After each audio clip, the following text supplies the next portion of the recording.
Hello everyone. Today me and my friend Padmaja, we are going to give a presentation on store sales forecasting. Basically, let's start with the introduction where the main goal of this project is basically to forecast the daily sales for different multiple product families across the grocery stores like uh, if books or baby care or groceries, everything. So by leveraging the historical sales data that we are having with the included external factors which such as promotions, holidays, oil prices and store metadata. And also it is very important to have accurate forecasting in retail, especially because for the groceries where both overstocking which can lead to wastage and sometimes understocking will lead to the stockouts or lost sales. So these factors can significantly impact the profitability and also the customer satisfaction and trust on our grocery stores. So basically by using the machine learning model, this project basically aims to capture the major temporal trends and basically it will adapt, thereby supporting better inventory management and supply chain efficiency. So the performance is basically evaluated by RMSLE, which is basically root mean squared logarithmic error. This is used because it ensures balanced predictions across both the high and low selling products by basically penalizing the underestimations more heavily and also reducing the effect of outliers, which will basically result in stable forecasts. That will definitely help our model. And the next thing that we see is data overview. Basically, in this project, we began loading all the relevant data sets provided for the store sales time series forecasting competition that we joined. So the data included basically the historical sales records, test data for predictions, metadata, holiday calendars, daily oil prices. These all things which are incorporated. And also the major thing is all the files are loaded uh, using the relative paths. It is because to ensure smooth execution across the multiple or different environments. So coming to the training data set, basically our training data set contained over 3 million rows and it also covers daily sales across 54 stores and 33 different product families, varied from the year 2013 to 2017. This makes a rich and diverse data for the forecasting task. So both training and test sets also shared some common feature columns such as date, store number, product family, and promotion indicators. With the training set, the target column as sales, obviously.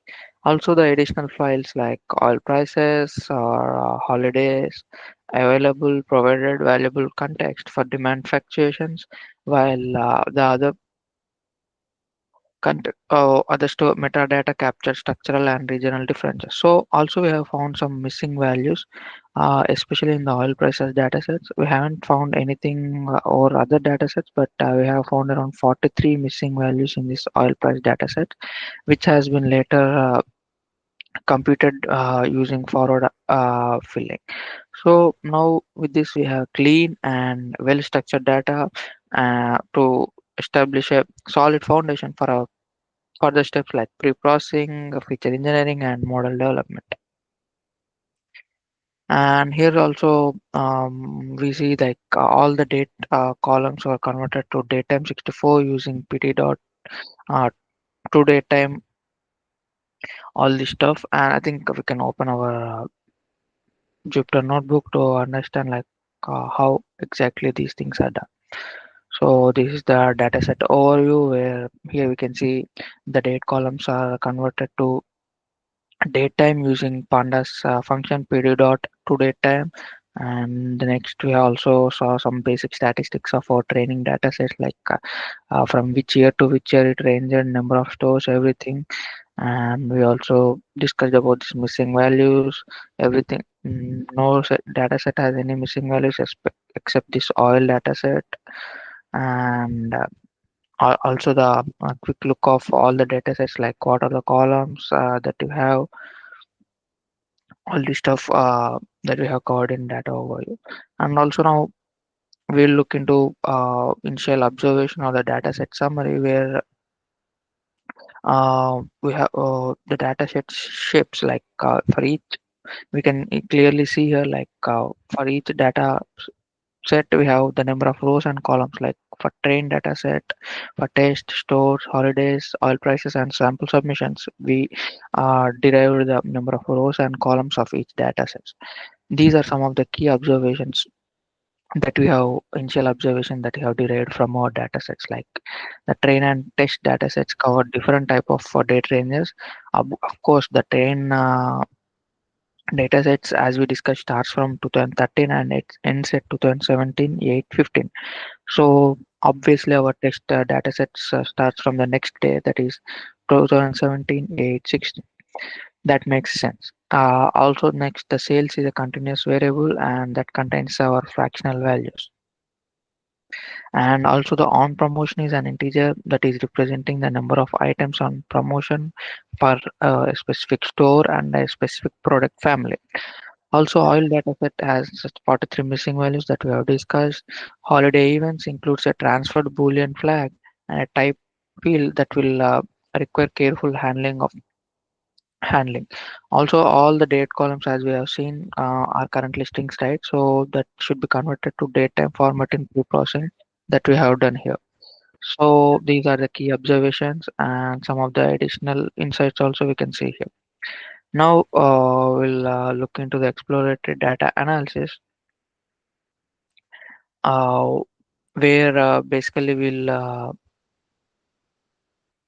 go in deep for each of the things. So let's start with the sales distribution. So actually, if we look into our Jupyter notebook, here we can see the sales distributions.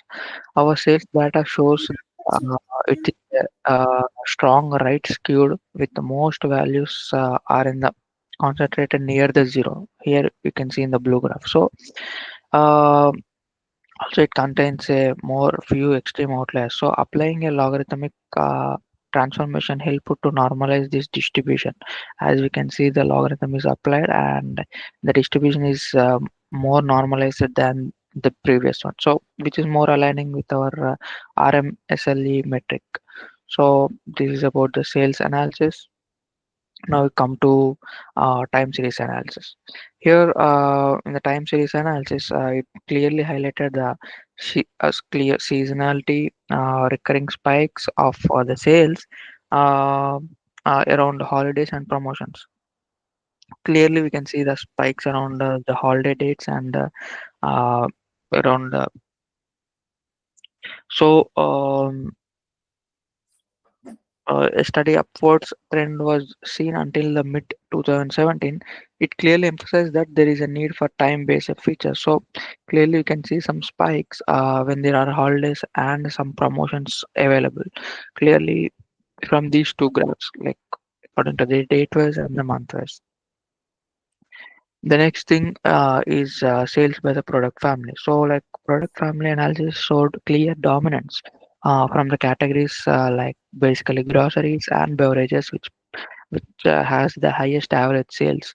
While we also seen some low selling families, product families such as books and like baby care. We can clearly see from this graph, groceries, beverages have average sales higher, and some of them have low average sales. So there should be a separate treatment basically to increase the customer interest in these low selling families also. Now we will go to the store level performance. So store level comparisons reveal that there are some stores where some stores exceeds 1100 daily sales, as you can see here, and there are also some of the stores where the daily sales are below 100. So there is a huge difference, suggesting strong some regional and structural effects, which will also affect the sales of the store. So we need to consider that also. The main and the next main thing is promotions. So promotions has been emerged as the major driver, with promoted products selling over six times more than the average. So despite representing only 20% of transactions, so here clearly we can see uh, the difference between no promotion and the on promotion. So also we can see the similar effect on effect of holidays, where holiday effects were substantial with additional bridge and transfer holidays significantly boosting the sales of average sales of the store. Clearly you can see additional bridge and transfer. These are completely boosting the average sales of the store. So yeah, the next thing that we discuss is oil and oil fluctuation. So finally, like these oil fluctuation, particularly uh, sharp declines around 2014 and 15, showed a notable correlation with the demand of the sale. So clearly, we can see reinforcing their value as an external economic inductor. Collectively, these findings basically underscore the importance of the incorporating the external temporal, promotional, and external features to accurate and reliable sales forecast. So here also you can see the sales is indirectly proportional to the oil prices over time. As oil prices decreases, the sales increases, and vice versa. And I think now my friend Padmaja will start with the next important factor, that is feature engineering, feature selection. Go ahead, Padmaja. Yes. Feature engineering. So this can be used to strengthen the forecasting model. External data sources such as holidays and oil prices were integrated to capture broader economic and seasonal influences. With missing oil prices values imputed using forward backward fill and median replacement, stored metadata was merged to incorporate regional and structural differences across locations. Categorical variables including product family, city, state, and store type were label encoded for machine learning compatibility. Additionally, temporal features were engineered through lag variables like 1, 7, 14, and 30 days, and rolling statistics like mean and standard deviation to capture sales momentum and short term trends. Missing values in these lag features were filled with zeros to ensure data continuity. As a result, the training data set expanded to 45 features and the test set to 34 features, creating a robust and comprehensive foundation for accurate sales and forecasting. Next slide. So, in feature selection and dimensionality reduction, the feature importance analysis using a random forest regressor on a 50,000 record sample revealed that temporal features such as sales rolling mean 7, sales flag 7, and sales rolling mean 14 were the most influential in driving sales predictions. To enhance efficiency and reduce overfitting, the top 25 ranked features were further refined using the principal component analysis, which retained 95% of the variance. This dimensionality reduction successfully condensed the feature set to 14 principal components, enabling faster training, improved model generalization, and maintained interpretability while focusing on the most impactful predictors. Next slide will be continued by Deepak.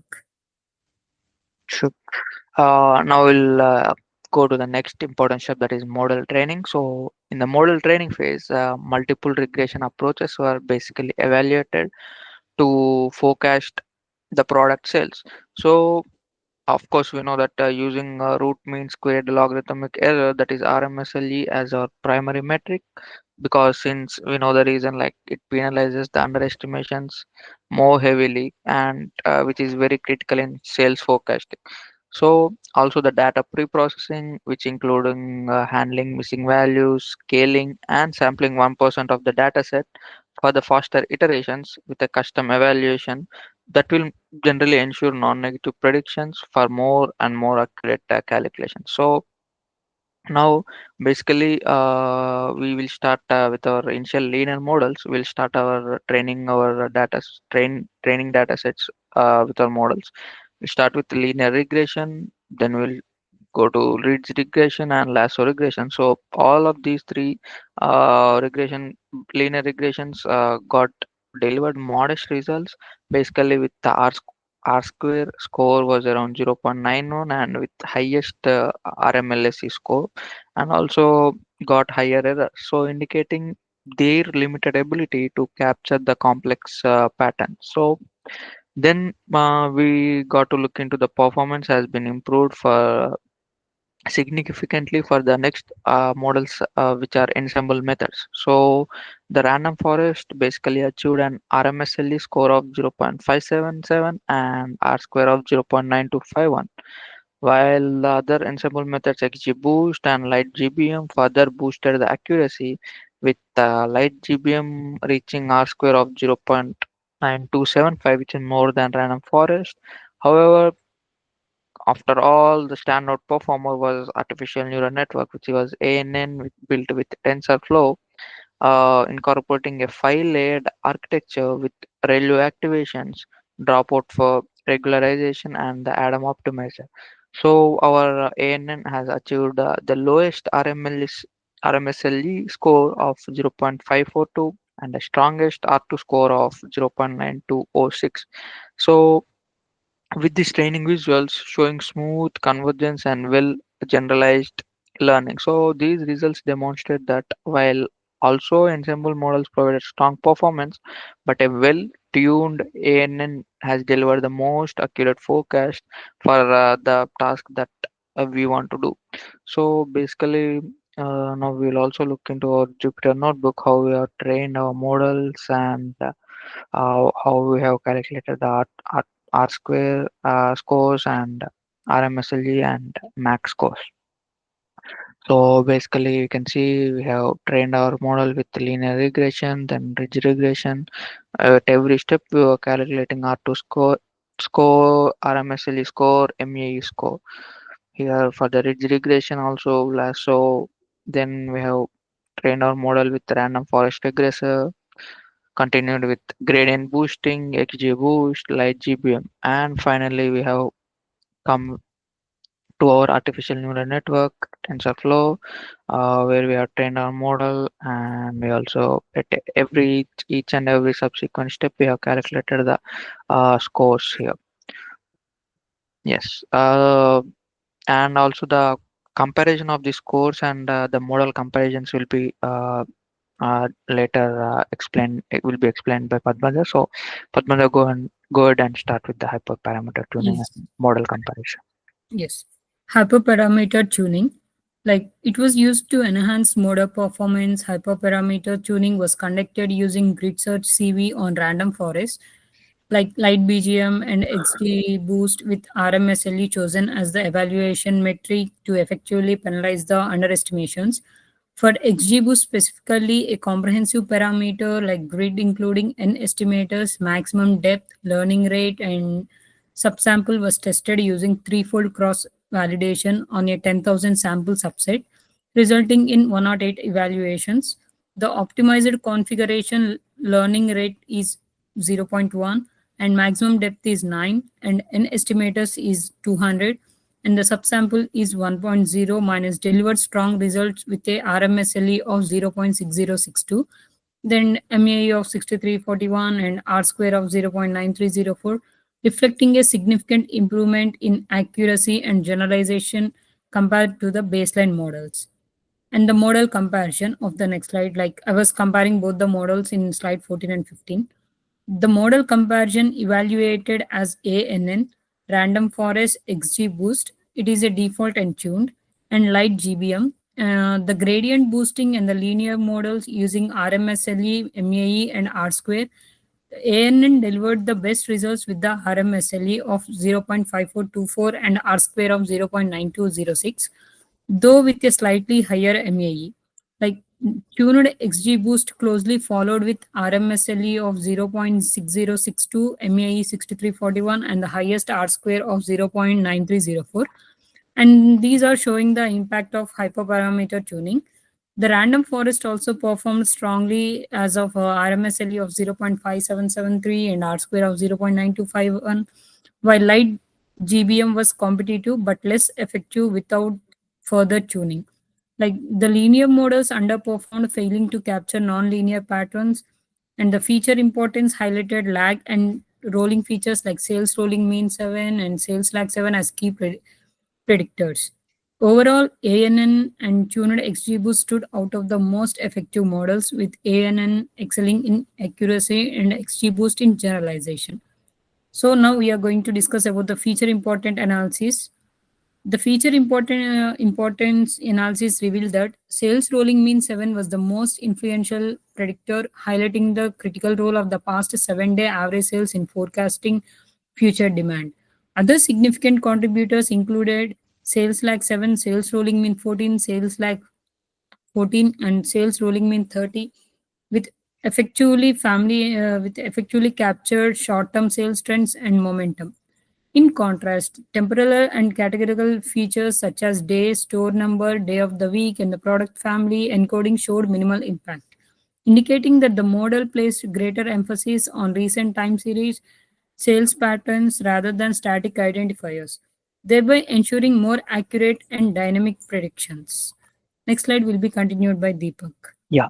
As we discussed about the model comparison, here you can see clearly the bar charts of our model comparisons, where on y-axis we have all the models and the x-axis we have RM SLE scores on this first graph, and second one is similar but with MAE score, and third one is similar but with R2 square score.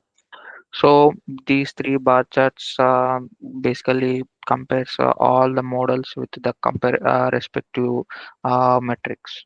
Also, this table also clearly explains everything. Like for each of our model, we have discussed. We have the corresponding RMSLE, MAE, and R2 square scores. So as we discussed, ANN achieved the lowest RMSLE score and the highest R2 square score, which is the optimum model for our forecasting the sales task.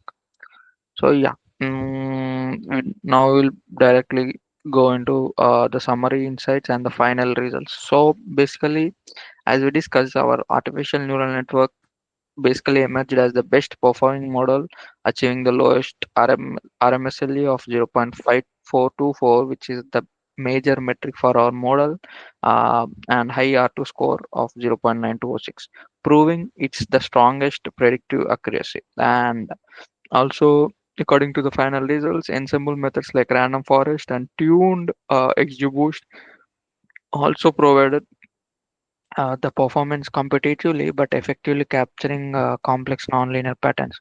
Of course, our linear models such as regression lasso and linear regression underperformed with higher RMSLE scores and lower accuracy. Of course, they failed to capture the complex problem or patterns. And the next thing we observed is like feature engineering played also a crucial role with lag features like sales lag 7, sales lag 14, and rolling averages like sales roll meaning 7, sales rolling mean 14. These are being the most impactful predictor. So the top feature I identified was sales rolling mean 7, emphasizing the importance of the most recent sales trends. So also, from a business perspective, these forecasts can drive better improvements in all these aspects like inventory planning, promotional strategies, holidays adjustments, and dynamic pricing. All these while also accounting for also other economic indicators like oil prices. There can be a scope of improvement in all these things using our accurate results from our model. So also by results were visualized through comparative bar charts and also exported for further analysis with future enhancements suggested. Also including incorporating some external, more external data sources, also adapting more advanced deep learning models like LSTM or CNN will definitely more tune and will get more accurate results with these models. Implementing the model stacking and using the time series cross validation will definitely result in more robust predictions. So here we can clearly see the final bar charts. Yeah, final bar chart where the our actual metric to decide the model, actual metric that we have decided was RMSLE and the other models. So this is the bar chart that final results for each model, and their scores are there, so you can compare these. And yes, these are the final conclusion and final points that we are going to say. Thank you. This is all we have. Thank you from my side. Yes, thank you.